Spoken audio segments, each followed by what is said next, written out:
एक सर्वे कराओ कि हमारे मुख्यमंत्री जी आज रिलीवेंट बचे हैं या उनकी रिलीवेंसी समाप्त हो गई, तो आपको पता चलेगा मुख्यमंत्री नाम की कोई चिड़िया मध्य प्रदेश में काम नहीं करती है। केवल नाम का मुख्यमंत्री पूरे मध्य प्रदेश का उड़न खटोला चलाता है। अगर वो मुख्यमंत्री के पद की गरिमा होती तो विजय शाह, जिसको कोर्ट ने कहा यह अपराधी है, उसका इस्तीफा लेते। क्यों नहीं लिया मुख्यमंत्री ने इस्तीफा?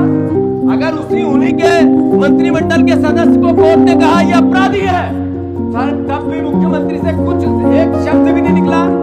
32 लोगों की मौत पर नगरीय प्रशासन मंत्री का इस्तीफा होना था। मुख्यमंत्री की हिम्मत नहीं कि उनसे बात कर ले, तो कैसा मुख्यमंत्री?